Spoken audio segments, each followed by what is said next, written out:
Bismillahirrahmanirrahim. Assalamualaikum warahmatullahi wabarakatuh. Alhamdulillah hamdan katsiran tayyiban mubarakan fih kama yuhibbu rabbuna wa yarda.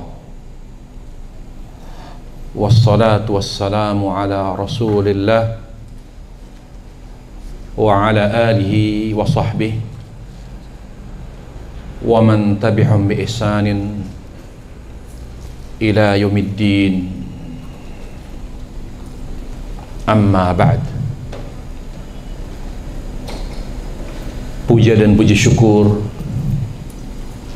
senantiasa kita panjatkan kepada Allah Subhanahu wa ta'ala, Tuhan yang berhak dipuji karena kebaikannya dan karunia-Nya, Rabb yang berhak dipuji karena kesempurnaannya. Puja dan pujilah Allah Subhanahu wa ta'ala dengan hati kita yang senantiasa mengagungkannya. Pujalah Allah Azza wa Jal dengan amal yang soleh, amal yang dicintai Allah Subhanahu wa ta'ala. Dan pujilah Allah Azza wa Jal dengan lisan kita, karena tiada yang lebih suka dipuji selain Allah Subhanahu wa ta'ala. Para jemaah sekalian yang dimuliakan Allah Subhanahu wa ta'ala, kita harus selalu mengingatkan diri kita bahwa keberadaan kita di dunia hanya untuk mencari bekal akhirat, tidak lebih dan tidak kurang. Berapa umur kita, maka itulah masa dan waktu kita yang harus kita manfaatkan dengan baik untuk mencari bekal akhirat. Alat utama yang menghasilkan bekal akhirat adalah hati. Bagaimana hati kita, kualitasnya, kesuciannya, maka di sana ditentukan besarnya hasil daripada bekal akhirat yang akan kita peroleh. Makanya kata Al-Imam Abdullah Ibn Barak rahimahullahu ta'ala, rubba amalin saghirin tu'adhimuhu niyah wa rubba amalin kabirin tusaghirun niyah. Banyak amal yang sepele tetapi besar di mata Allah, bernilai pahala sangat besar karena dilandasi oleh ikhlas. Dan banyak sekali amal-amal yang besar, amal-amal yang hebat, tapi tidak dipandang oleh Allah, tidak dianggap oleh Allah, tidak ada nilai pahalanya karena tidak dilandasi oleh ikhlas. Dari apa yang dinyatakan oleh seorang imam besar, Abdullah bin Barak, kita belajar bahwa ketika hidup ini untuk mencari bekal akhirat, umur kita adalah waktu yang terbatas untuk mencari bekal akhirat. Maka kita harus lebih menjaga hati kita sebagai alat utama untuk memproduksi pahala, melebihi penjagaan kita terhadap anak kita, melebihi penjagaan kita terhadap kesehatan kita, dan apapun yang penting dalam hidup ini. Kalau fisik kita jaga, ujung-ujungnya tua. Kalau anak kita jaga, belum tentu anak menjadi anak yang berbakti dan membanggakan orang tua. Tapi kalau kita jaga hati, bahagia kita di dunia, juga bahagia di akhirat. Karena yang mempererat hubungan kita dengan Allah Jalla wa'ala, yang membuat hubungan kita dengan Allah selalu hangat dan harmonis adalah hati. Bagaimana hati kita, begitulah kualitas hubungan kita dengan Allah Subhanahu wa ta'ala. Para jemaah sekalian, Allah Subhanahu wa ta'ala. Makanya Ibnu Qayyim rahimahullahu ta'ala, dari hasil penelusuran beliau terhadap dalil Al-Quran dan hadis, dari hasil analisis beliau terhadap Al-Quran dan hadis, maka beliau simpulkan bahwa keadaan kita di akhirat, nasib kita di akhirat ditentukan oleh hati kita di dunia. Bagaimana hati kita di dunia, maka begitulah nasib kita di akhirat. Kalau di dunia hati ini sudah bahagia, maka sudah pasti di akhirat pun hati bahagia. Tapi kebahagiaan ini maksud bukan kebahagiaan yang semu, tapi kebahagiaan yang disebabkan oleh iman dan amal soleh. Makanya Allah Jalla wa'ala berfirman, man amila salihan min dzakarin aw untha wa mu'min falnuhyiyannahu hayatan thayyibah wa najziyannahum ajrahum bi ahsani ma kanu ya'malun. Barang siapa yang beramal soleh, baik itu laki-laki atau perempuan, dan dilandasi oleh iman, pasti aku akan jadikan hidupnya menjadi kehidupan yang indah, hayatan thayyibah. Kalau Allah Jalla wa'ala yang memberikan kita kehidupan yang indah, maka kehidupannya bukan kehidupan yang setengah-setengah. Keindahannya pasti hakiki, keindahannya pasti luar dalam, keindahannya tidak hanya di dunia, tetapi dunia akhirat. Sebabnya apa? Tadi, amal soleh dan iman. Bukan hanya Allah berikan kehidupan yang indah di dunia. Apa kata Allah Jalla wa'ala? Wa najziyannahum ajrahum bi ahsani ma kanu ya'malun. Aku siapkan baginya di akhirat kelak balasan, penghargaan yang sangat tinggi. Aku siapkan balasan yang sempurna, yang jauh lebih baik dari apa yang telah mereka lakukan selama mereka di dunia. Para jemaah sekalian, hati ini harus kita jaga, bahkan penjagaan kita sangat ekstra, 24 jam per detik terus kita pantau hati ini. Karena bagaimana hati kita, begitulah amal kita. Bagaimana hati kita, begitulah perilaku kita. Bagaimana hati kita, begitulah keluarga kita. Ingat, keluarga kita bergantung hati. Anak cerminan hati orang tua, suami cerminan hati istri, istri cerminan hati suami. Makanya Allah Jalla wa'ala memberi Khadijah karena hati Nabi bersih. Makanya mereka membantah orang-orang Syiah yang menganggap Aisyah itu wanita ini begitu. Kata mereka, bagaimana Aisyah adalah wanita yang tidak baik? Dia dijodohkan oleh Allah dengan Rasulullah SAW. Karena laki-laki baik untuk perempuan yang baik, perempuan yang baik untuk laki-laki yang baik, perempuan yang tidak baik layak mendapatkan laki-laki yang tidak baik. Lihat, sampai pasangan pun diberi oleh Allah karena hatinya. Bagaimana hati kita, begitulah hadiah yang Allah beri. Makanya kalau kita diberi suami yang tidak baik, kalau kita diberi anak, coba periksa hati. Ada apa dengan hati kita? Ada apa? Kaidah umum seperti itu. Bagaimana hati kita, bagaimana amal kita, begitulah keluarga kita yang ada di sekitar kita. Begitu para jemaah. Kaidah yang bersifat umum. Apa yang membuat kita mulai kehilangan kebahagiaan?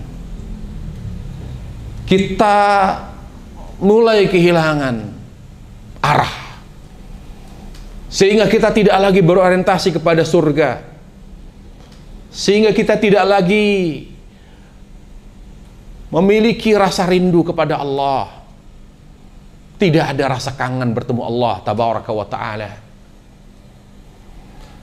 Padahal di antara doa Nabi salawatu rabbi wa salamu alaih, yang selalu beliau kalau doa menangis, Allahumma inni as'aluka asyauqa ila liqa'ik wa laddatan nazar ila wajhik. Ya Allah, tanamkan di dalam hatiku rasa rindu untuk bertemu denganmu ya Allah. Itu Rasulullah salawatu rabbi wa salamu alaih. Setiap beliau memohon itu kepada Allah, beliau menangis, ya Allah. Karena kalau orang sudah tidak kangen, pasti sudah tidak kangen ke Allah, pasti hilang rasa tenang di dalam jiwa. Apa sih yang membuat kita tenang? Anak? Enggak. Apa yang membuat kita tenang? Uang banyak? Enggak. Ujungnya, awalnya mungkin. Kan kalau kita bicara yang membahagiakan kan ujung. Akhir. Kesan yang baik itu kesan akhir, bukan kesan awal. Al-ibratu bil khawatim. Semua itu yang baik dan berkesan itu terakhir, bukan di awal. Wallahi, kesan yang paling indah di hati adalah ketika kita dekat dengan Allah. Ketika kita cinta dan rindu kepada Allah, kesan awal dan akhir selalu indah. Berbeda dengan makhluk. Kita melihat suami kita di awal rumah tangga, indah sekali, baik, tapi berubah. Begitulah manusia. Anak yang awalnya menyenangkan, menggemaskan, waktu kecil, tapi semakin besar, kok semakin menyakiti, semakin membuat orang tua kecewa. Itulah manusia. Jadi, kita harus akui, yang memberi kedamaian, kesejukan jiwa, hanya ketika hati cinta dan rindu kepada Allah Jalla wa'ala. Dan Nabi alaihissalam selalu berdoa, ya Allah, itu Nabi hatinya hati surga itu. Makanya beliau selalu doa kepada Allah, ya Allah, jadikan hatiku hati yang kangen kepadamu, ya Allah. Emang beliau tidak kangen Fatimah? Fatimah itu anak perempuan yang paling beliau sayang. Paling beliau sayang. Makanya kenapa Ali tidak berani menikah lagi selama Fatimah masih hidup? Karena beliau tahu Fatimah itu anak emasnya Rasulullah salawatu rabbi wassalamu alaihi. Sering Nabi berkunjung ke rumahnya, nengokin cucunya Hasan Hussein, anaknya. Bahkan ketika Fatimah ngeluh karena berat ngurusin anak suami tanpa pembantu, sementara semua pekerjaan rumah beliau mengerjakan, dia curhat kepada ayahnya.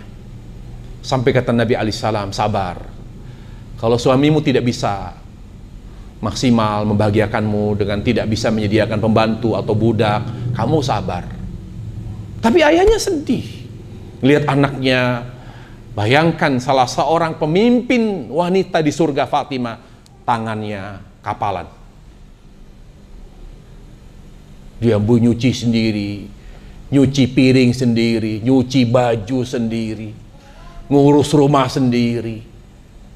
Lihat tuh, Ahlul Bait. Tidak ragu lagi, beliau Ahlul Bait. Tapi apa kata Nabi alaihissalam? Kamu sabar, tetap muliakan suami kamu. Tetap muliakan suami kamu. Lalu Nabi alaihissalam berikan amalan, kalau kamu ingin memiliki kekuatan melebihi kekuatan orang yang punya pembantu banyak, kamu amalkan setiap kamu mau tidur, tasbih 33 kali, tahmid 33 kali, takbir 34 kali. Amalkan itu. Insya Allah kamu akan diberi kekuatan oleh Allah melebihi orang yang punya pembantu banyak. Diamalkan oleh Fatimah. Begitu dekatnya Rasulullah SAW dengan Fatimah. Setiap ketemu pasti beliau cium kening Fatimah. Sampai begitu sayangnya beliau ingin menjaga Fatimah dunia akhirat. Tapi karena akhirat bukan otoritas Nabi, Otoritas mutlak hanya di tangan Allah. Yang menentukan keselamatan keluarga Nabi termasuk Fatimah bukan Nabi tapi Allah. Sampai Nabi berkata kepada Fatimah, "Ya Fatimah, salini salini." Nah, kalau kamu ingin apapun dari ayah, minta sekarang.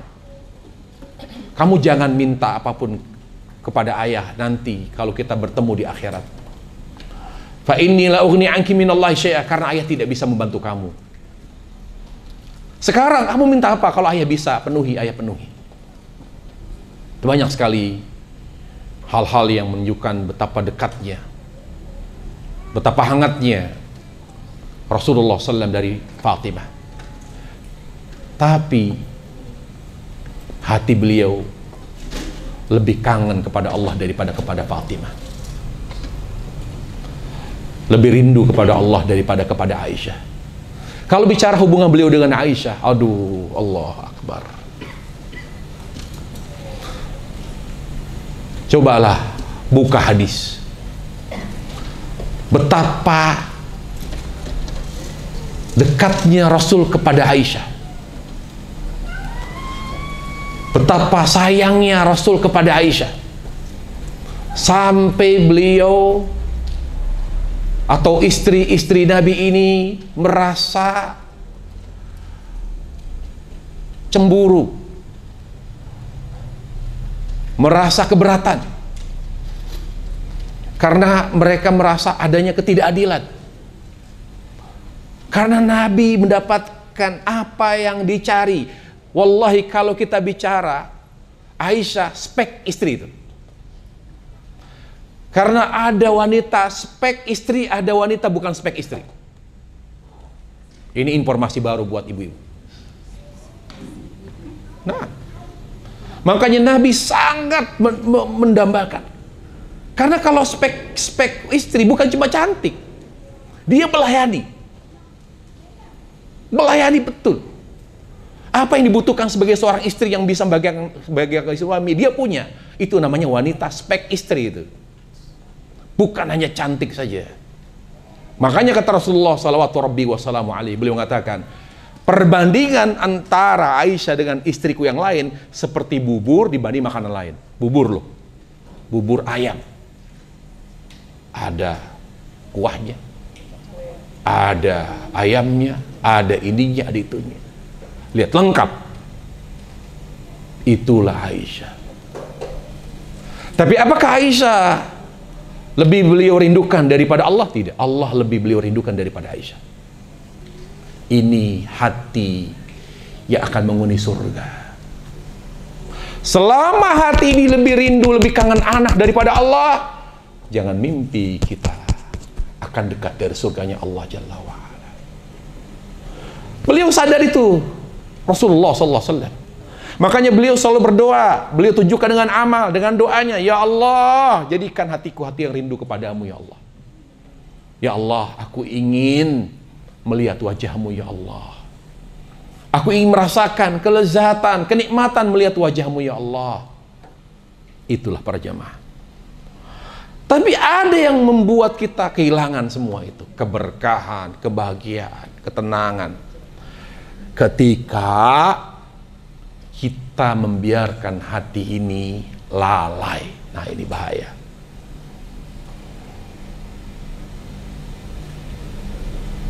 Nashku kathiran ilallah al-ghaflata. Al-ghaflah. Kita harus banyak mengeluh kepada Allah. Karena begitu parahnya kelalaian kita dari Allah Jalla wa'ala. Kita lalai. Bahkan bukan hanya di rumah. Kita tidak hanya lalai ketika di luar rumah. Ketika kita sholat pun kita lalai. Padahal sholat itu hubungan kita dengan Allah. Penghubung terbaik antara kita dengan Allah. Silatum bainal abdi wa rabbi. Bayangkan begitu parahnya lalai kita. Padahal kita ini asli penduduk surga. Sampai yang mengantarkan kita kepada surga, yaitu sholat, kita masih lalai. Padahal surgalah yang akan menentukan baik buruknya amal kita. Dan Nabi sudah mengingatkan, yang pertama kali Allah tanya ketika Allah menghisap kita, yang pertama kali ditanya oleh Allah adalah salat. Allah tidak tanya zakat, Allah tidak tanya puasa, Allah tidak tanya puasa, Allah tidak tanya haji, Allah tidak tanya berapa baiknya akhlak kita, Allah tidak tanya betapa baiknya muamalah kita. Allah tanya pertama, salat kamu gimana? Awwalu ma yuhasabu bil abdu yaumal qiyamati as-salah. Yang pertama kali Allah tanya, yang pertama kali Allah tanya dari amalan kita selama di dunia, sebagai waktu untuk mencari bekal akhirat. Selama kamu di dunia, bagaimana sholatmu, hambaku? Kenapa para jemaah?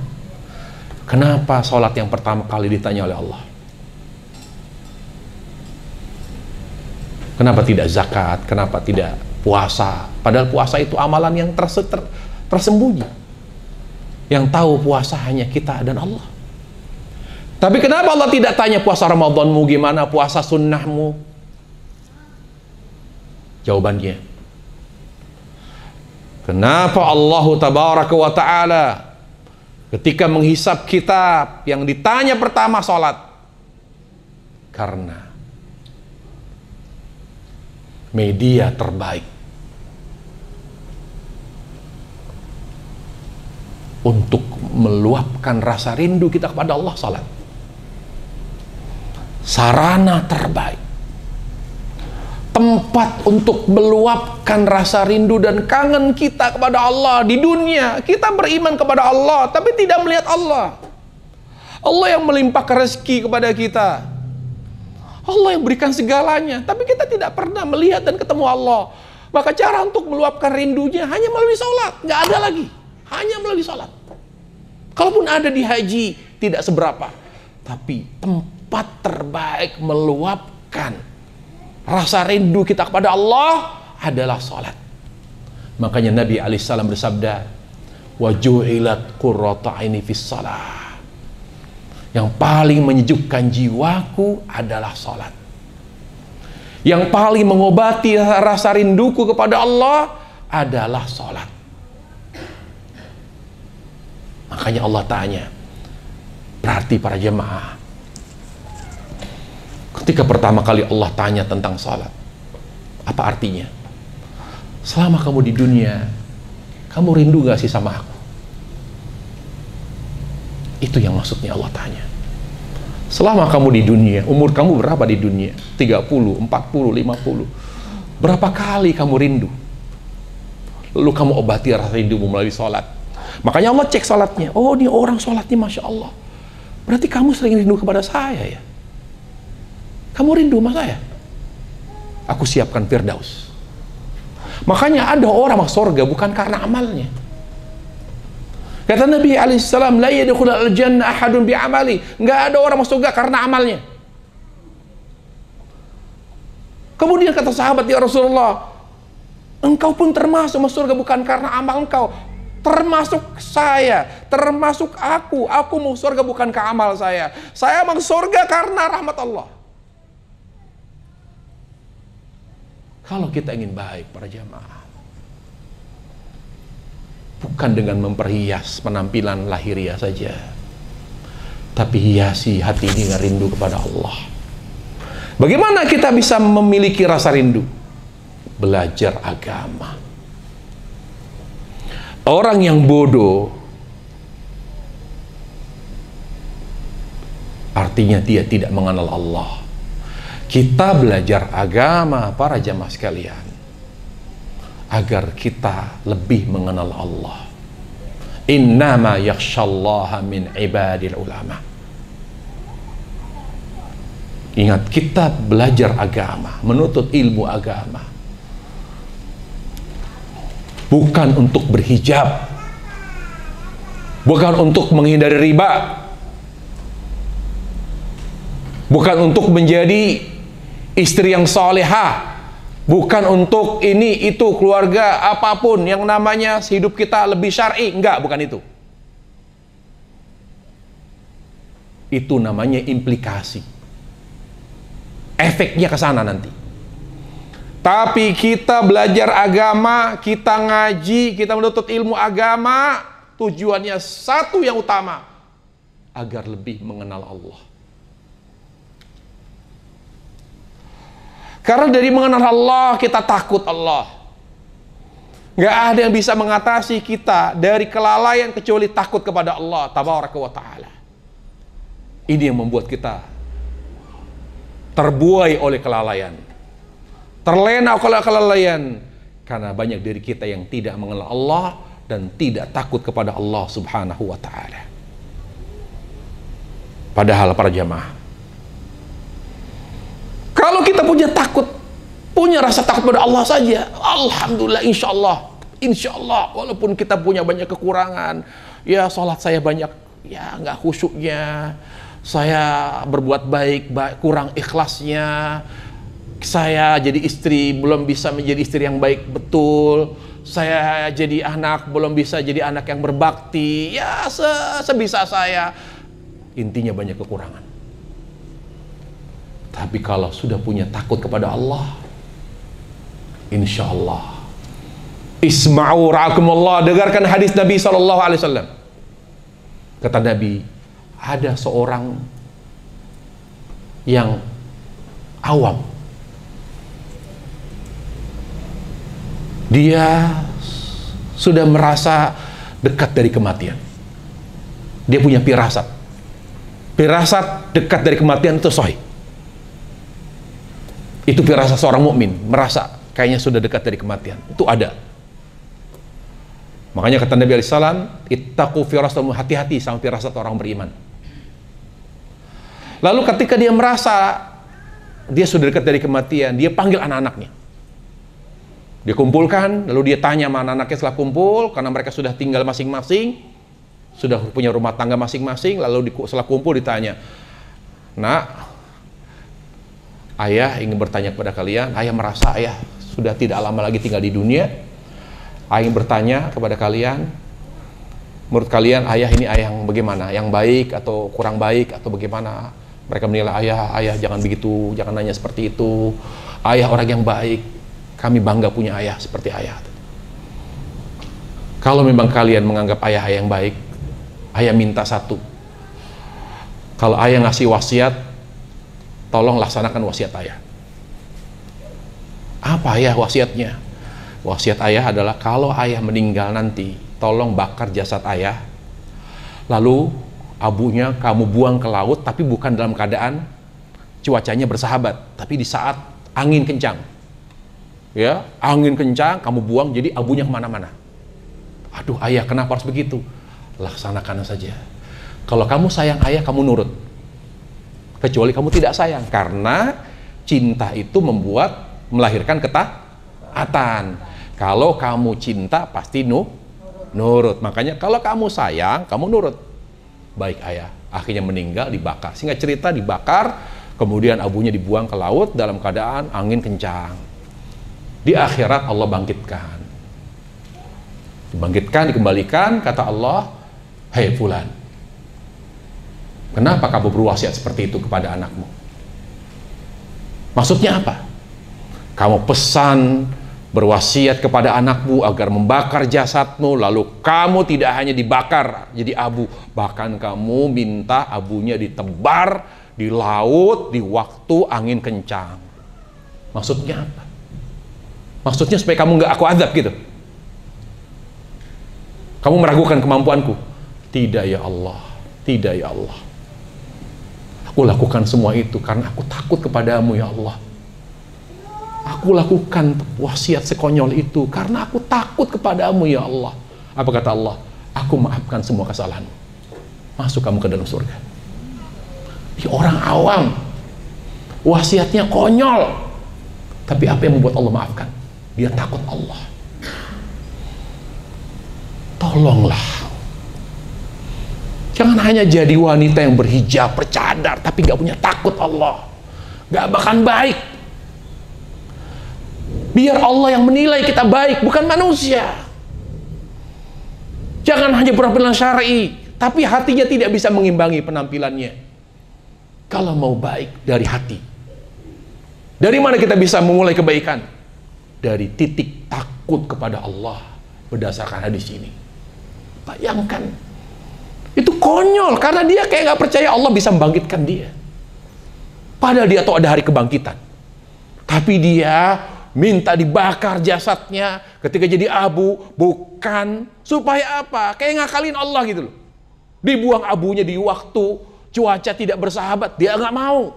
Ketika cuacanya tidak bersahabat, angin kencang, buang supaya abunya ke sana, ke selatan, ke timur, ke barat, ke utara, nggak kemana-mana. Jadi kemungkinan untuk dibalikin lagi, dikembalikan itu kecil. Konyol ini. Tadi pada di hadapan Allah dengan jujur dia mengatakan, aku lakukan semua itu ya Allah, maaf ya Allah, aku karena takut kepadamu, Allah maafkan. Jadi makanya kata ulama, di akhir zaman yang penuh dengan kerusakan ini, yang penuh dengan kemunafikan, di akhir zaman yang penuh dengan kepura-puraan, gimik semua, nggak ustadz, nggak kiai, nggak habib, nggak ada yang beres semua. Semuanya gimik, pura-pura baik. Bahkan mungkin baik di YouTube saja, tapi kenyataannya beda. Banyak yang teriak, kok baik hanya di kajian, tapi di muamalah buruk. Ya, kita tidak perlu heran. Sampai orang kita harapkan baik, ternyata tidak sesuai dengan harapan kita. Karena kita, rata-rata kaum muslimin, mengalami krisis takut kepada Allah. Oleh karenanya, ibadah terbaik akhir zaman, ibadah terbaik akhir zaman yang akan mengantarkan kita kepada husnul khotimah tanpa tergoda oleh godaan apapun, takut kepada Allah. Makanya kalau kita mau ngaji, luruskan niat karena Allah. Kalau kita ngaji, minta sama Allah, ya Allah, beri aku kemudahan dan jalan agar lebih mengenalmu ya Allah. Wallahi mengenal Allah nikmat sekali. Kita kenal anak kita, saya tahu anak saya kok, anak saya begini nurut, nikmat. Itu kenal anak kok nikmat, bagaimana kenal Allah Jalla wa Ala? Anda para wanita kenal suami, saya tahu suami saya tahu kok, bahagia, nyaman. Itu kenal suami, tahu karakternya, tahu kelebihannya, kok Anda nyaman. Bagaimana dengan Allah? Tidak ada yang lebih nyaman, tidak ada yang lebih membuat hati nyaman, tidak ada yang membuat hati bahagia daripada mengenal Allah Subhanahu wa ta'ala. Jaga hati para jemaah di zaman yang penuh dengan kerusakan ini, penuh dengan gimik, penuh dengan keanehan, agar kita bertahan baik sampai akhir hayat kita dengan takut kepada Allah Subhanahu wa ta'ala. Makanya Allah berfirman dalam surah Asy-Syura ayat 88 dan 89, yauma la yanfa'u malu wala banun illa man atallah biqalbin salim. Di hari tidak bermanfaat harta dan anak kecuali yang kembali kepadaku, kata Allah, kembali kepada Allah dengan membawa hati yang bersih. Apa yang dimaksud dengan hati yang bersih? Dia akan beruntung, dia akan selamat. Kata Ibnu Qayyim, hati yang bersih adalah hati yang bersih dari syirik. Penyakit hati seperti dengki, pelit, sombong, cinta dunia, berambisi terhadap jabatan dan pangkat, dan bersih dari semua penyakit yang menjauhkannya dari Allah, bersih dari syubhat yang merusak keyakinannya kepada Allah, bersih dari syahwat yang merusak semangatnya untuk beramal, dan bersih dari ambisi dunia. Kesimpulannya kata Ibnu Qayyim, salima min kulli qati'in yaqta'anillah. Dia memiliki hati yang terbebas dari segala hal yang merusak dan memutus hubungannya dengan Allah Subhanahu wa ta'ala. Baik, kalau kita kesimpulkan apa yang dikata Ibnu Qayyim, bersih dari syirik, Apa yang membuat orang buat syirik? Cinta dunia. Cikal bakal syirik itu cinta dunia. Makanya Allah berfirman apa? Wa minan nasi may yattakhidhu min dunillahi andada yuhibbuna ka hubbillah. Di antara manusia ada yang berbuat syirik, menjadikan bagi Allah sekutu. Kenapa? Yuhibbunahum ka hubbillah. Karena mereka mencintai selain Allah seperti mencintai Allah. Jadi yang membuat manusia berbuat syirik adalah apa? Cinta dunia. Baik. Apalagi dikatakan penyakit hati. Selamat dari segala macam penyakit hati. Apa yang membuat orang mengidap penyakit hati? Semua penyakit hati itu lahir dan muncul dari cinta dunia. Kenapa ada orang sombong? Karena cinta dunia. Kenapa ada orang dengki? Karena cinta dunia. Jadi orang semakin mencintai dunia akan semakin banyak mengidap penyakit hati. Baik. Kemudian apa? Cinta kepada kedudukan.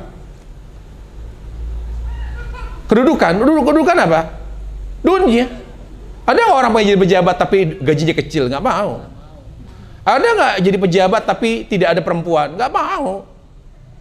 Kalau yang namanya politik, jabatan itu ujungnya duit, pasti duit.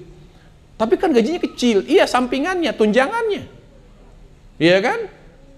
Kecil kesempatan untuk mendapatkan proyek besar, karena dia seorang regulator. Ya, dia seorang yang pemegang, yang penentu regulasi, itu besar sekali kewenangannya, otoritasnya. Kesimpulannya para jemaah, kalau kita baca dan kita analisis apa yang dikatakan Ibnu Qayyim, orang yang bersih hatinya ketika dia meninggal dunia, dia akan bahagia di akhirat. Bagaimana dia tahu bersih hatinya? Selamat dari syirik, selamat dari segala macam penyakit hati, selamat dari cinta dunia, selamat dari ambisi terhadap jabatan dan pangkat. Karena dia takut Allah. Kalau sudah takut Allah, itu awal kebaikan hati, awal kesucian hatinya. Para jamaah, CCTV sekarang semakin canggih. Tidak hanya ditaruh, bahkan pulpen jadi CCTV. CCTV sekarang luar biasa, sangat kecil sekali. Bagaimana kalau kita selalu dipantau dengan CCTV? Bagaimana gerak-gerik kita? Ya ikhwata, Nabi alaihissalam mengatakan, Innallaha la yanzuru ila ajsamikum wala ila suwarikum walakin yanzuru ila qulubikum. Selama kamu di dunia, Allah tidak pernah memantau dan melihat fisikmu, wajahmu, hartamu. Yang Allah pantau hatimu. Selama kita menghirup udara, menghirup oksigen, selama hayat masih di kandung badan, selama kita masih bernapas di dunia ini, selama itu Allah pantau hati kita 24 jam. Tidur kita dipantau hati kita, beraktivitas dipantau hati kita,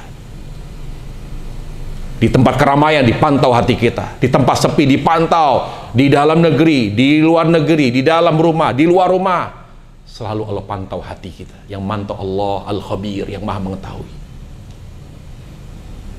dipantau langsung oleh Allah. Dan itu tidak main-main para jamaah. Kenapa Allah mantau hati kita? Supaya Allah menginginkan kita tidak gagal ketika mengakhiri hidup ini. Allah dengan rahmatnya, Allah pantau kita, oh lalai ini, Allah kasih musibah. Makanya Allah itu kalau sayang sama kita, ketika kita lalai, Allah kasih musibah. Kata Nabi alaihissalam, idza ahabballahu 'abda ibtala. Kalau Allah cinta hambanya, Allah ingatkan dia dari lalai dengan musibah. Makanya musibah itu bukti sayang Allah kepada hambanya. Dikasih ujian, oh dia lalai ini, anaknya nurut, baik, Allah buat anak yang lawan. Astagfirullah, ya Allah, kenapa anak saya begini, kenapa anak saya narkoba, kenapa anak saya, doa dia, ingat Allah. Kenapa Allah ketika sayang Allah buktikan dengan dikasih musibah? Karena musibah lebih banyak mengingatkan. Karena nikmat lebih banyak melupakan. Tapi tidak selalu Allah mengingatkan dengan musibah. Selama kita selalu dekat dengan taubat, selama kita dekat dengan istighfar, selama kita beramal saleh, Allah beri taufik, Allah jaga hati. 3 ini para jemaah, dengan segala dosa yang kita banyak lakukan, akan Allah pantau dan diberi taufik. Apa itu taufik? Di mana Allah akan selalu, oh ini agak mulai jauh nih. Oh dia melawan sama suaminya, Allah ingatkan, ingat suamimu surgamu. Langsung diingatkan oleh Allah. Oh dia ngelawan sama orang tua, jangan, itu orang tuamu, itu keramatmu. Jangan, kamu apalagi laki-laki, ibumu surgamu. Ketika dia berantem tetangga, sabar, sabar. Bahkan ini sabar, justru dia seperti keluarga. Kata Nabi alaihissalam, la yazalu Jibril yusini bil jar hatta dhanantu anna sawarithu. Selantiasa Jibril ingatkan, jangan ribut sama tetangga sampai aku menganggap bahwa tetangga itu ahli waris. Diingatkan selalu, astagfirullah, astagfirullah. Kenapa? Karena diberi taufik oleh Allah. Siapa yang selalu dekat dengan istighfar, taubat dan amal soleh? Yang takut Allah. Tapi kalau takut kepada Allah lemah, maka tidak ada taubat, tidak ada istighfar, tidak ada amal soleh. Maka orang yang lemah takutnya kepada Allah, tidak ada 3 kebaikan yang menjaganya dari kelalaian, Allah ingatkan dia melalui musibah. Itu caranya. Allah ingatkan seorang melalui musibah.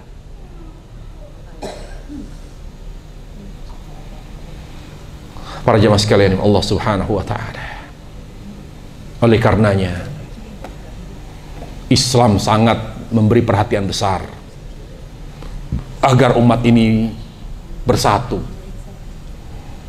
agar masyarakat muslim bersatu, saling menjaga, saling menasihati, agar mereka kembali kepada Allah dengan membawa hati yang bersih.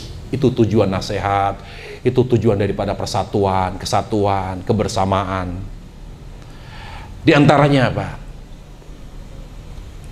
Di antaranya adalah bagaimana caranya agar kita tidak berhati jahat terhadap orang. Nah ini, karena hati penghuni surga itu bersih. Allah ingatkan, kita harus, apalagi saudara kita sama muslim, selama dia muslim, perlakukan dia seperti memperlakukan diri sendiri. Itu kuncinya. Bagaimana kita tidak jahat sama orang lain, apalagi dia muslim.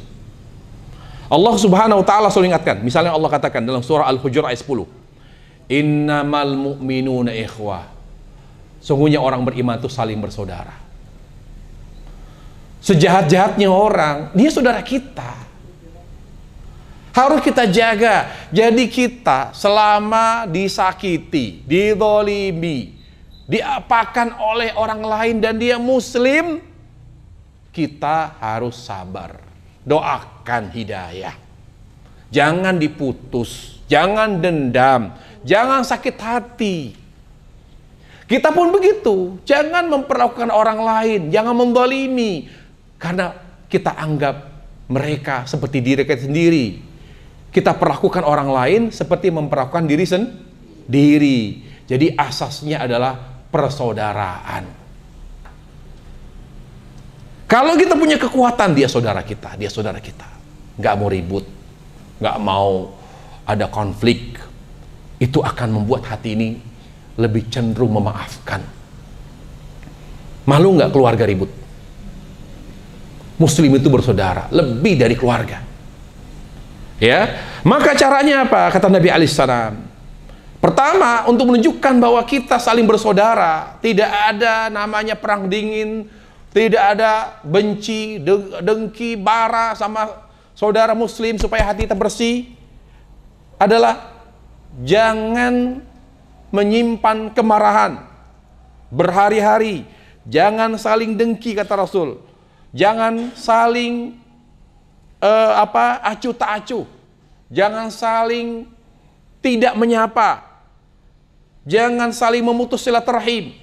La tabaghadu wa la tahasadu wa la tadabaru wa la taqata'u wa kunu ibadallah ikhwana. Jangan saling benci. Jangan saling marah. Marah sesaat boleh. Jangan saling dengki. Jangan saling tidak sapa. Jangan saling memutus silaturahim. Itu dulu. Kita harus lebih memaafkan. Jadi yang kedua tadi. Yang pertama, agar kita memiliki hati yang akan mengantarkan kita kepada surga, takut kepada Allah. Ini dulu. Yang kedua, ketika kita mengalami masalah dengan saudara kita sama muslim atau saudara kita kerabat, maka kuatkan. Kuatkan apa? Kekuatan maaf kita. Kita harus menguatkan jiwa besar kita untuk memaafkan kesalahan orang lain. Maafkan para jamaah. Karena ciri-ciri penghuni surga itu bersih dari kedengkian, bersih dari dendam. Itu hati penghuni surga, tidak pernah dendam. Kalau kita ingin menjadi penghuni surga, kita harus pertama maafkan. Apa yang membuat kita marah? Karena tidak maafkan. Apa yang membuat kita saling tidak sapa? Karena tidak memaafkan. Maafkan. Marah sesaat boleh. Istighfar saja. Astagfirullah, ya Allah, kesal saya Allah, dendam saya Allah. Maafkan. Apalagi Anda seorang ibu, jangan pernah sakit hati sama anak. Sesakit apapun yang ibu rasakan, tidak boleh seorang ibu dendam. Tidak boleh seorang ibu sakit hati. Memang kenapa Ustadz? Ya, kalau Anda seorang ibu sakit hati sama anak, berarti Anda selama ini tidak ikhlas dalam membesarkan anak. Gampang mau tahu dia ikhlas atau tidak ibu itu membesarkan anaknya. Dari mana taunya? Ketika dia sakit hati sama anaknya, berarti dia tidak ikhlas. Jangankan para jemaah disakiti. Kata Allah Jalla wa'ala, ya, Allah Subhanahu wa ta'ala mengingatkan kita, jangankan mengharapkan kebaikan anak, mengharapkan anak berterima kasih itu adalah tanda bahwa kita tidak ikhlas. Mengharapkan anak mengucapkan terima kasih kepada kita, nak kamu terima kasih sama ibu, berarti kita tidak ikhlas. Jazaa wala syukura. Ikhlas itu tidak mengharapkan balasan, tanpa pamrih, dan tidak mengharapkan ucapan terima kasih. Tidak boleh. Semuanya saya lakukan untuk anak saya karena Allah, karenamu ya Allah. Ya, itu yang kedua. Tidak boleh dendam, tidak boleh sakit hati. Tapi apa? Tetapi senantiasa memaafkan kesalahan orang yang telah menyakiti kita. Kemudian yang kedua, bagaimana kita memiliki hati seperti penghuni surga? Memiliki hati seperti penghuni surga, ya, yaitu kita harus berakhlak. Hati kita selalu ingin berbagi, bermanfaat bagi orang. Keresahan kita adalah, kenapa kok saya tidak aktif, pasif saya? Nggak bisa. Hati penghuni surga itu tidak selalu membiarkan dirinya selalu hanya untuk kepentingan pribadi dan keluarga saja. Dia harus berbuat. Apa yang saya harus lakukan untuk kaum muslimin ini? Dia resah. Keresahannya itu tidak terjawab, tidak teratasi kalau dia belum bermanfaat bagi orang. Hati penghuni surga itu dia selalu ingin bermanfaat bagi orang. Dia nggak tenang kalau dia hanya bisa ke rumah, rumahnya mewah, kasurnya empuk, ber-AC, keluar weekend, dengan ke mall, jalan-jalan ke luar negeri. Dia nggak tenang dia. Itu hati orang yang tidak masuk surga kayak gitu. Kalau hatinya di surga, dia calon penghuni surga, ya Allah, saudara kita Palestina butuh apa? Saya punya uang. Ya Allah, saya nggak bisa bantu dengan uang. Ya Allah, doakan. Ya Allah, Angkat bala dari mereka ya Allah. Segera akhiri perang ya Allah. Kasihan mereka ya Allah. Kita lihat ada masjid yang perlu dibantu, atau kita punya ilmu, kita lihat banyak anak-anak kurang mampu nggak bisa sekolah, mau sekolah di negeri mungkin karena kurang agamanya, mau sekolah di agama mahal. Ayo sini, saya punya ilmu, kamu sekolah sama saya kasih belajar, saya gratisin. Berpikir terus tiap hari. Belum teratasi kegelisahan saya sampai saya bermanfaat. Saya punya apa? Saya punya apa? Saya mau beri manfaat saya seluas-luasnya bagi Islam dan kaum muslimin. Ini hati calon penghuni surga para jemaah. Kemudian kedua,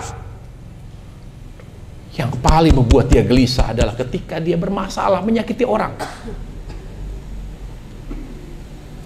Dia menyakiti orang tuh bagi dia, ya Allah. Apa kita lihat bahasa orang yang berhati surga, berhati penghuni surga adalah ketika dia berprinsip lebih baik saya dizalimi daripada saya menzalimi. Nah, ini hati penghuni surga dia. Nggak apa-apa. Dia bilang misalnya, ibu itu dibohongi, ditipu. Nggak apa-apa. Udah biarin. Biarkanlah. Mudah-mudahan Allah memberi yang lebih baik. Banyak keboliman yang kita rasakan, tapi kita sabar. Prinsip saya, yang penting saya tidak menzalimi, karena kalau saya menzalimi, saya rugi nanti. Kalau saya difitnah, saya diomongin orang, alhamdulillah. Hitung-hitung mereka nyumbang pahala. Ada nggak sih hatinya kayak gitu? Ini hatinya, hati penghuni surga para jamaah. Dia punya prinsip, lebih baik dia zalimi daripada menzalimi. Kemudian selalu berdoa. Hati penghuni surga ciri khasnya doa, bukan mengeluh kepada makhluk, bukan curhat kepada manusia, tapi doa kepada Allah. Ciri-ciri orang yang berhati baik, hati bersih, hati yang rindu Allah, hati yang sudah tertambat dengan kenikmatan surga adalah setiap ada masalah, dia curhatnya ke Allah, ya Allah, ya Allah, ya Allah. Dia tidak pernah curhat kepada manusia, baik dengan lisan maupun dengan tulisan. Seolah-olah orang menyangka dia orang gak pernah ada masalah.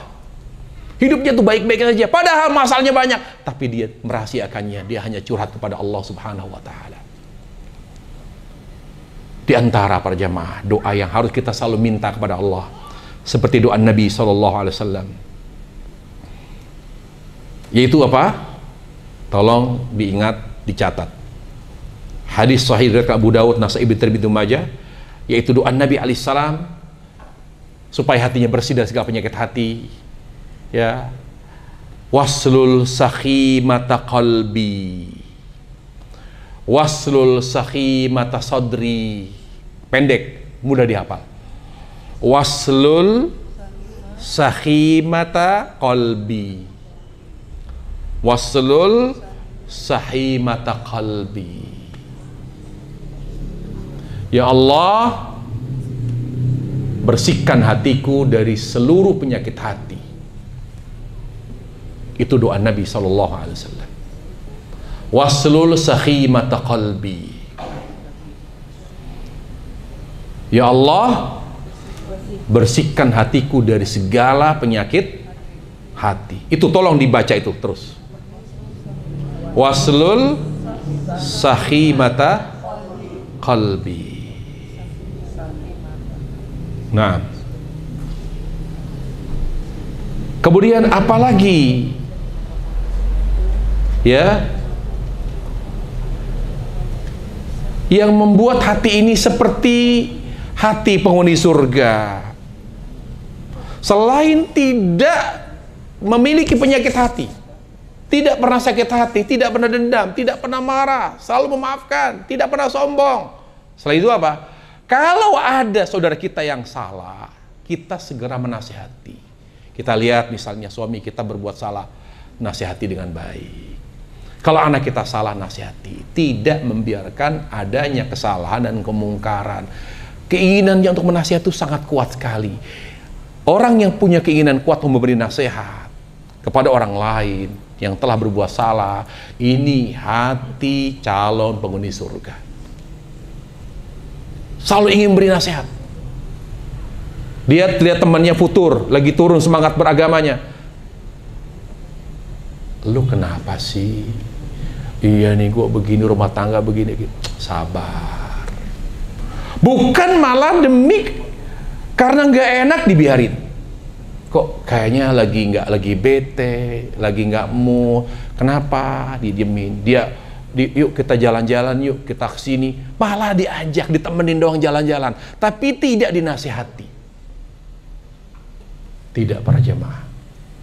Seorang muslim yang berhati baik, berhati penghuni surga, dia selalu ingin memberi nasihat kepada siapapun, kepada saudaranya yang sedang membutuhkan nasihat, terutama keluarga, para jamaah. Nasihat dengan baik, nasihat dengan penuh hikmah, nasihat dengan kelembutan. Rasulullah SAW bersabda, setiap orang yang memiliki dua hal ini pasti dia surga. Kullu makhumul qalb. Kata Nabi alaihissalam, ya Rasulullah ditanya, ya Rasulullah, siapa sih manusia yang terbaik di mata Allah? Lihat, Nabi ditanya, ya Rasulullah, siapa manusia terbaik di mata Allah? Apa kata Nabi? Kullu makhumil qalbi wa saduqil lisan. Qala fama makhumul qalb? Qala sallallahu alaihi wasallam, wattaqi annaqi la ithma fi wala baghi wala ghil wala hasad. Orang yang baik di mata Allah, dia adalah orang yang makhumul qalb, dan orang yang jujur lisannya. Jujur lisannya dan makhumul qalb. Sahabat nggak ngerti, ya Rasulullah, makhumul qalb itu apa? Yang memiliki hati yang takut Allah. Nah, lihat tuh. Kalau dia baik di mata Allah, pasti Allah akan masukkan dia ke surga. Karena Allah yang bisa menentukan surga atau tidak kita. Orang yang baik di mata Allah, kata Nabi alaihissalam, wattaqi, yang punya hati takut Allah. Takut Allah. Sudah. Di situ kebaikan. Yang kedua apa? Kata Nabi alaihissalam, annaki, bersih. Bersih dari semua penyakit hati. Tidak ada sombong, tidak ada dendam, tidak ada sakit hati, tidak ada kebencian, tidak ada kemarahan. Marah sesaat, sepintas, setelah itu hilang. Tidak berhari-hari, tidak berminggu-minggu, apalagi berbulan-bulan. Perempuan ini kalau udah sakit hati, 2 lebaran, 3 lebaran gak maafin. Betul? Wallahi kalau bersahabat, wah sahabatan, temen yang dekat banget. Ketika ada masalah yang bikin dia sakit hati, kayak orang gak kenal. Perempuan itu kalau udah akrab banget, kalau udah putus banget. Itulah ngerinya perempuan. Tapi yang di sana, di luar sana. Ya. Baik. Kemudian para jemaah sekalian,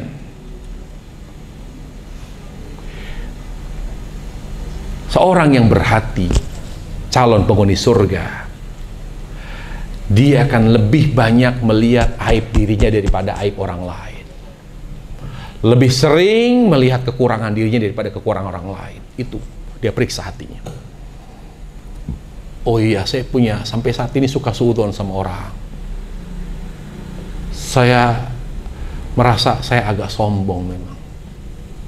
Saya merasa saya ini bangga dengan kecantikan saya, bangga dengan kepintaran saya. Astagfirullah. Waktu luangnya dia manfaatkan untuk melihat dan memeriksa kekurangan dirinya. An-nadhar ila salasilil uyub. Dia cek tuh. Dia cek hatinya. Dia cek lisannya. Oh iya, kalau saya marah, ya Allah, sama suami kadang-kadang, aduh, astagfirullahaladzim. Tidak lepas dari kata-kata kasar, dari kata-kata kotor. Ya Allah, maafkan hamba-Mu ini, ya Allah. Setiap ada waktu luang, menjelang tidur, dia selalu meriksa kekurangan dirinya, terutama pada hatinya. Karena kalau hati sudah baik, lisan baik. Kalau hati baik, perilaku pun baik. Karena yang menentukan baik buruknya lisan dan perilaku itu hati. Makanya kalau ada waktu luangnya banyak, pertama yang kita periksa, yang kita cek itu hati dulu. Saya masih punya dendam nggak? Atasi dulu, jangan saya tiap hari ngaji, jangan. Kurangi ngaji. Segera atasi, oh ya saya gimana ya, susah maafkan. Maafkan dulu, datangi orangnya. Maaf selama ini saya nggak maafkan. Maafkan saya kalau saya cuek, kalau saya kelihatan sombong. Atasi dulu. Para jamaah, kita sering membiarkan yang kecil-kecil ini merasa kesel sama orang, kecewa sama teman, sama keluarga. Kita kumpulin, kita simpan, dan numpuk, akhirnya jadi akumulasi. Sehingga kita bingung, ini yang mana nih yang mau dimulai duluan? Apa yang sakit hatinya? Apa yang kecewanya? Apa yang marahnya? Apa yang dengkinya? Para jemaah, mumpung kita diberi umur oleh Allah, diberi umur oleh Allah Subhanahu wa ta'ala, yang pertama kita bedahi adalah ambisi dunia kita dulu. Jangan terlalu berambisi sama dunia. Jadikan dunia sebagai sarana ibadah kepada Allah Subhanahu wa ta'ala. Jadikan dunia sebagai sarana ibadah. Jangan jadikan tujuan. Periksa penyakit-penyakit hati yang ada di hati kita. Apa yang merasa lebih baik? Oh, saya merasa lebih baik dari orang. Saya merasa lebih pintar, lebih kaya. Ya Allah, kekurangan saya di situ. Suka iri sama orang. Nggak seneng kalau ada orang, aduh tetangga, aduh kayak ini punya mobil baru lagi dia. Saya belum bisa kebeli, dia udah beli lagi. Listrik lagi, aduh mahal itu. Pusing, gelisah. Mau ngutang masih banyak tonggakah? Ya Allah. Ini penyakit. Minta kepada Allah, segera. Fokus terus.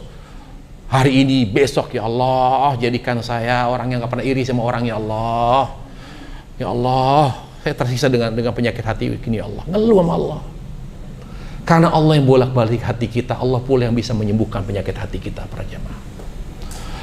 Orang yang memiliki hati seperti penghuni surga, dia akan lebih meluangkan waktu, di waktu senggang, di waktu kosong, di waktu luang, untuk memperhatikan, mengecek apa kekurangan-kekurangan kita pada hati kita, apa kekurangan-kekurangan kita pada lisan kita dan perilaku kita.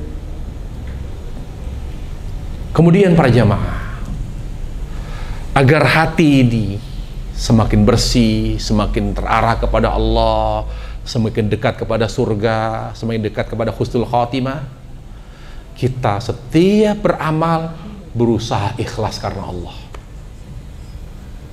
Ciri-ciri hati penghuni surga selalu ikhlas dalam berbuat baik, selalu ikhlas dalam melakukan kebaikan. Ikhlas, ikhlas, dan ikhlas.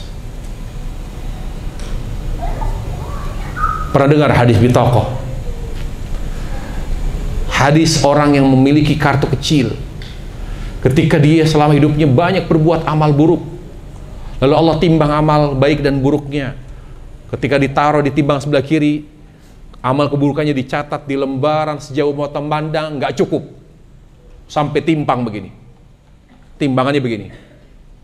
Lalu dia mengatakan, ya Allah, saya mungkin neraka ini, pasti neraka. Nggak ada kesempatan saya masuk surga. Karena dilihat dari timbangan amal, berat sebelah ini.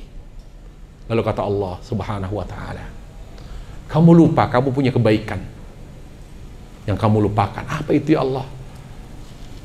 Kamu selama di dunia kamu punya ikhlas yang mungkin kamu tidak sadari. Mungkin pada saat kamu, saya nggak tahu apakah dia laki atau perempuan, tapi di riwayat menyebutkan dia laki-laki. Mungkin kalau kita contohkan, kamu ingat waktu kamu mencium anakmu, kamu ikhlas karena aku. Itu yang membuat kamu dimaafkan. Ikhlas mencium anak bikin Allah maafkan kesalahan. Kata Allah, kamu punya ikhlas. Apa ini Allah ikhlas? Lihat, ini kertas kecil, ada padanya la ilaha illallah. Ya Allah, dibandingkan dengan lembaran yang begitu panjang sejauh mata memandang, yang mencatat semua amal keburukan saya, dibandingkan ikhlas, ya Allah, nggak ada apa-apanya. Ya Allah, kata Allah, kamu jangan remehkan. Ditaruh di sebelah kanan, terbang.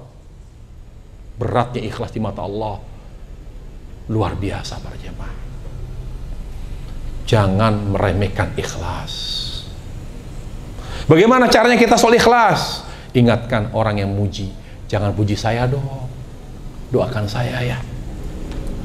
Orang yang hatinya baik, hatinya rindu surga, rindu Allah, dia lebih suka didoakan daripada dipuji. Karena konsistensi kita ikhlas akan terjaga ketika kita selalu didoakan, bukan dipuji.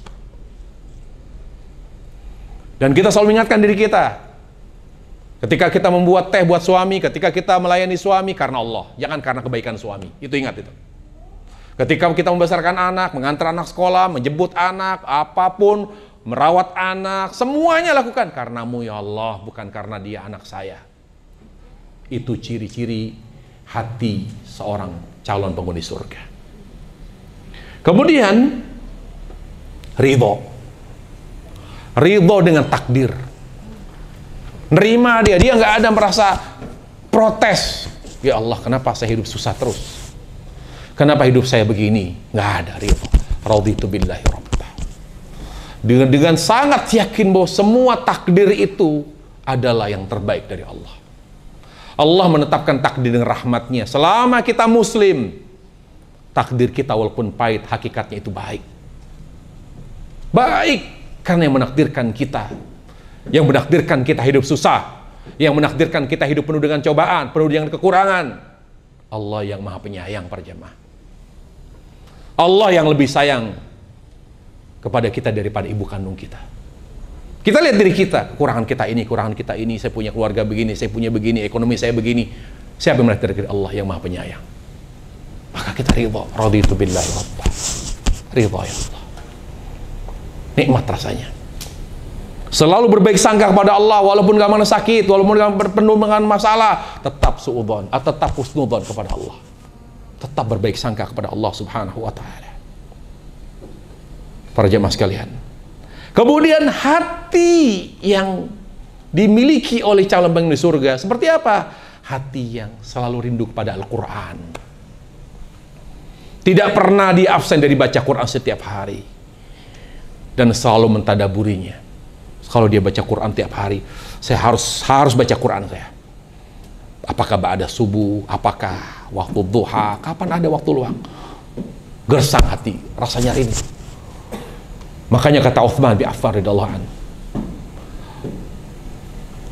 "Lau tahurat qulubukum masyabi'at min kalamillah." Kalau hatimu bersih, kamu tidak akan pernah kenyang dari Al-Quran. Orang yang hatinya bersih selalu haus kepada Al-Quran, haus. Dia tidak akan pernah kenyang dari Al-Quran. "Lau tahurat qulubukum ma syabi'at min kalamillah." Kalau hati kita bersih, kata Utsman, maka tidak akan pernah kita kenyang di Al-Quran. Rindu terus, kangen. Kita baca Quran, kita renungi, bahkan tanda-tanda orang yang berhati seperti penghuni surga. Setiap membaca Quran, dia menikmatinya, bahkan menangis. Mampu menangis ketika baca Quran. Kemudian hati orang yang akan menjadi calon penghuni surga banyak ingat mati,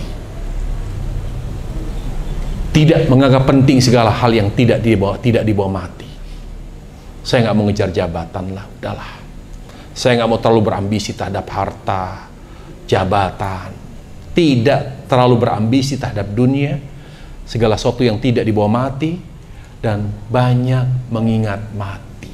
Sering ingat mati. Selalu ingat mati, astagfirullah. Menghindari segala hal yang tidak dibawa mati, tidak menganggap penting dalam hidupnya segala hal yang tidak menjadi bekal akhiratnya. Kemudian hati orang yang akan menghuni surga suka berbagi. kegemarannya bersedekah. Lihat ada orang susah, Bu, maaf Bu ya, mudah-mudahan bermanfaat. Lihat ada anak pemulung, anak kecil, dia ada sini deh, ada anak yatim sini. Gak bisa dia, gak bisa tidur kalau banyak orang susah. Apalagi sekarang, wahai berjamaah yang punya rezeki berlimpah, yang Allah kasih lebih rezeki, pengangguran sekarang parah. Banyak anak muda tidak bisa kerja. Ayo yang punya kemampuan memberi lapangan kerja, buka lapangan kerja. Gelisah ya, berbagi. Orang yang hatinya bersih akan menjadi penduduk surga. Dia selalu ingin berbagi, ingin bersedekah.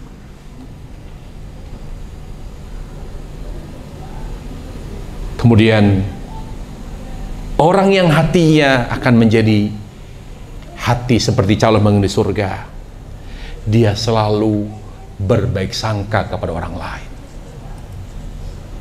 Waltimasul udzur lahum, selalu mencari apa? Alasan. Oh, mungkin berbaik sangka, mungkin dia begini. Tidak ada suudzon, tidak ada bernegatif thinking, selalu positive thinking. Selalu berbaik sangka kepada orang lain. Husnudzon bil akharin. Kemudian ciri-ciri orang yang akan memiliki hati seperti penghuni surga. Seperti hati penghuni surga apa? Dia rajin puasa ayyamul bid. Kata Nabi alaihissalam, salah satu amal yang dapat melembutkan hati, akan membuat hatinya seperti hati penghuni surga. Dia sering puasa apa? Ayyamul bid. Ada dua amal para jamaah yang dapat melembutkan hati. Apa itu dua amal yang dapat melembutkan hati? Yang mungkin sampai saat ini punya jiwa yang keras, hatinya keras, orangnya keras, lunakkan, lembutkan hati dengan dua amal. Yang pertama, menyantuni anak yatim lalu diusap kepalanya yang belum balik. Jadi yatim yang kecil kita panggil, kita santuni, lalu kita usap. Kita usap. Mudah-mudahan bermanfaat Nak ya, jadi anak yang soleh, pegang. Wallahi kita pegang kepalanya. Ya Allah, kasihan anak ini. Ya, dia masih kecil, sudah tidak punya bapak. Tidak ada yang bisa menjadi, tidak punya tulang punggung. Kasihan, kadang-kadang kita kalau punya. Makanya Nabi sampai banyak sekali mengeluarkan, menyebutkan keutamaan-keutamaan yatim, menyantuni anak yatim, karena beliau merasakan pahit getirnya dia anak yatim. Makanya tidak heran kalau Nabi mengatakan, saya dengan orang yang suka menyantuni anak yatim di surga seperti ini. Saya di sini, rumahnya, istana saya, sebelahnya dia. Allah sediakan istana di sebelah istana saya, orang yang waktu di dunia suka menyantuni anak yatim. Dan untuk membuat hati ini lembut, pegang kepalanya. Semoga jadi yang soleh Nak ya, sabar, insya Allah Allah akan ganti yang lebih baik. Pegang. Tapi kita kebanyakan yang tuni supaya doain ya Nak ya, doain ibu sakit, doain. Jadi minta didoain. Lah kita gimana mau doain? Justru kita doakan dia butuh belas kasih, dia butuh pelukan ayah, dia butuh orang yang bisa membantu, menjaga dia, merawat dia. Malah kita minta didoain. La haula wala. Kemudian para jamaah yang terakhir, orang yang hatinya seperti hati penghuni surga, dia selalu berusaha mendamaikan kalau ada yang ribut. Dia tidak nyaman, dia tidak tenang, tidak akan tinggal diam kalau ada keluarga ribut. Ayolah, jangan ribut, selalu ingin mendamaikan. Dia tidak selalu menjadi tidak akan membuat apalagi penyebab, justru dia yang selalu mempersatukan, mendamaikan. Al-islahu bainan nas, al-islahu baina ta'ifatain. Dia selalu, keluarga ribut masalah apa, waris, udahlah ngapain sih, harta nggak dibawa mati, ayo masalahnya di mana. Kalau ada tetangga ribut, dia mendamaikan. Selalu dia berusaha menjadi juru damai yang berusaha untuk menyelesaikan setiap konflik. Dia tidak akan biarkan masalah berlarut-larut. Itulah para jamaah sekalian, ya, orang-orang yang akan dijadikan oleh Allah Subhanahu wa taala hatinya menjadi hati yang persis seperti hati penghuni surga. Semoga Allah Subhanahu wa taala beri taufik kepada kita sehingga kita bisa mengamalkannya. Sebab kita tidak hanya ingin apa yang kita ketahui di majelis ini sebatas teori, tapi semoga Allah memberikan taufik sehingga kita bisa mengamalkannya dan kita bisa memiliki hati dengan izin Allah Subhanahu wa taala, hati yang seperti hati penghuni surga. Semoga Allah mengampuni dosa-dosa kita semua dan merahmati kita semua. Wassallallahu wasallam wa barak ala Muhammad wa ala alihi wa sahbihi wasallam walhamdulillahi rabbil alamin. Ya baik, terima kasih. Masya Allah, tabarakallah, jazakallah khairan katsiran. Ustaz, apakah ada sesi pertanyaan atau langsung tutup saja, Ustaz? Gimana? Apakah ada pertanyaan? Satu aja, satu. Satu, baik. Silakan Bunda yang akan bertanya langsung angkat tangan. Baik.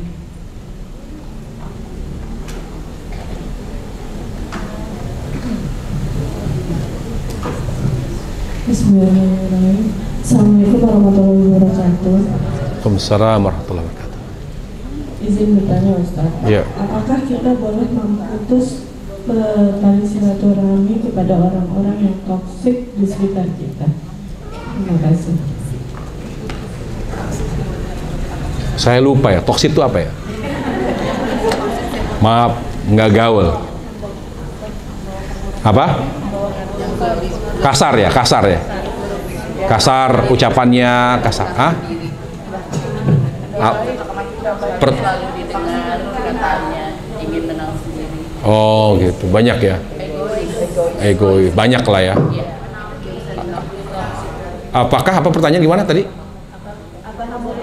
Apakah untuk orang yang toksik itu boleh diputus silaturahminya, Ustaz? Seperti itu ya, Bun? Memutus tetap tidak boleh. Menghindar boleh ya, Pak? Bedakan antara memutus dengan menghindar. Jadi bedakan. Kenapa kita menghindar? Untuk tidak tertular, untuk tidak terpengaruh. Tapi tetap kalau misalnya ketemu salam, ketemu nyapa, tapi untuk tidak dekat, ya itu boleh. Jadi jangan diputus selama mereka saudara kita. Kan tadi innamal mu'minuna ikhwah. Jadi seburuk apapun saudara kita sesama muslim, jangan diputus, tetapi untuk tidak dekat boleh, untuk dihindari boleh.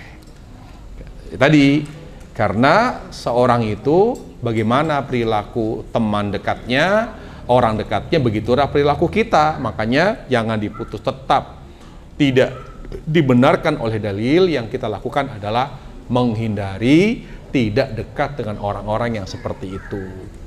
Gitu ya. Saya kira cukup. Singkat dan padat jawabannya. Cukup. Ya baik, terakhir silakan Ustaz untuk membaca doa. Ya baik, kita akhiri majelis kita. Semoga majelis kita diberkahi Allah Subhanahu wa taala. Kita akhiri majelisnya dengan dan kafaratul majlis. Subhanallah bihamdik, asyhadu an la ilaha illa anta, astaghfiruka wa atubu ilaik. Assalamualaikum warahmatullahi wabarakatuh. Waalaikumsalam warahmatullahi wabarakatuh.